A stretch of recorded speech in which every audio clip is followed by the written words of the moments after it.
Right, our book for Thursday is One Word from Sophia. So we got Sophia spelled two different ways. One with an F, one with a PH.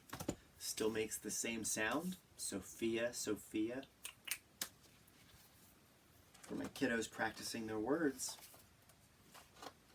This is by Jim Averbeck and Yasmin Ismail.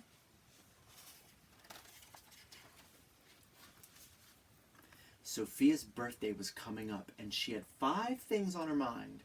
1 true desire and 4 problems. Her 1 true desire was to get a pet giraffe for her birthday.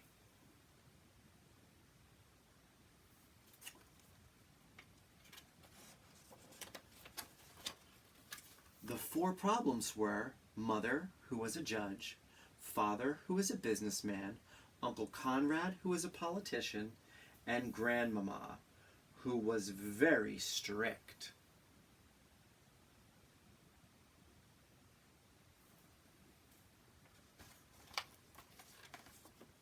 Sophia presented her case to mother. I would like a giraffe, she said, because they burn less gasoline, so they meet federal regulations better than the cars we use now. In the last 50 years, no giraffes have been recalled for defective parts, and newer models have a particularly strong safety record. Also, giraffes have not been shown to be the cause of any major diseases. Giraffes are legal in all 50 states. And a giraffe could take me to ballet class and deliver me right to the 2nd floor. It's a fair point. Her argument was accompanied by a compelling slideshow that included a map of the walk to class. I'm sorry, said Mother in her decision, but I will have to rule against a giraffe at this time. You provided no proof that you're ready for pet ownership and failed to cite any laws about minors driving quadrupeds. Quadruped, 4 legs. And your argument was too verbose. Any of my friends at home know what verbose means? It's a great word. Verbose, asks Sophia. What does that mean? Too many words, said Mother. How many should I use? Fewer, said Mother, and she retired to her chambers. So I know we always try to get kids to write more. But once you know how to write more, then we ask you to write less. So you'll get there. You just have to write more before you can write less. So Sophia used fewer words with Father. Giraffes, said Sophia, are a good source of manure, which can be sold at a profit to garden centers and activists. In short, people will pay me for poop. I guess they will. Her proposal was accompanied by a compelling graph showing how much money she would make. I'm sorry, said Father, but your business plan is unsound. You failed to count the cost of care and feeding for your manure producer, not to mention the warehousing of poop. And your presentation was far too effusive. Effusive? Asked Sophia. What does that mean?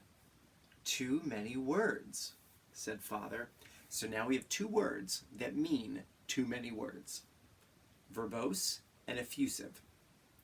How many should I use? Fewer, said Father, and he got back to his conference call.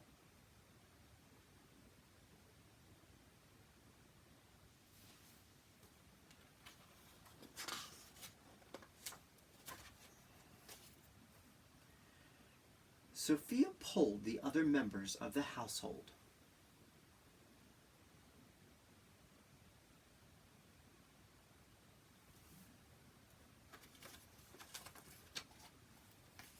And presented the results to Uncle Conrad. 4 out of 5 respondents are in favor of giraffes, she said. The results were accompanied by a compelling pie chart.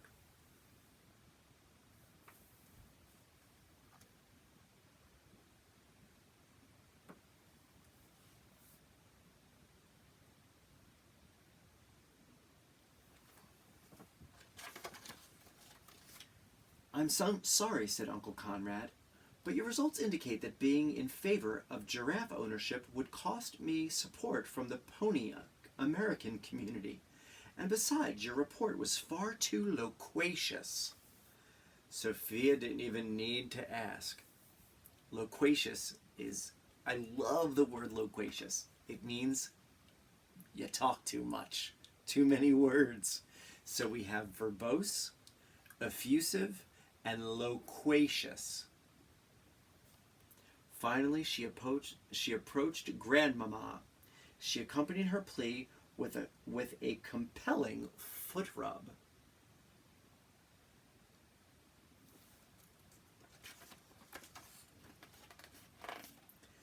Giraffe, no, said Grandmama, and do try to get to the point next time. So she didn't even finish the word giraffe. In a last desperate attempt before her birthday, Sophia prepared to speak to everyone at once. She revised and shortened her proposition until it was just one word.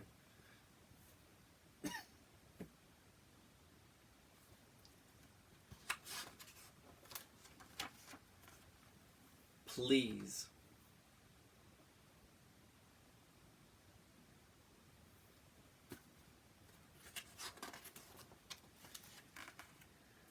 The proposal was accompanied by a particularly compelling pair of eyes.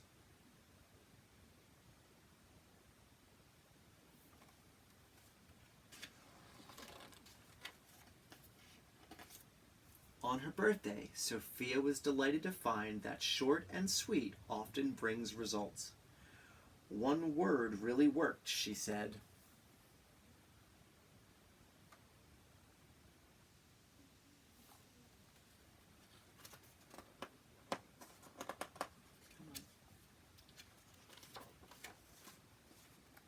And two words came in handy as well. Thank you.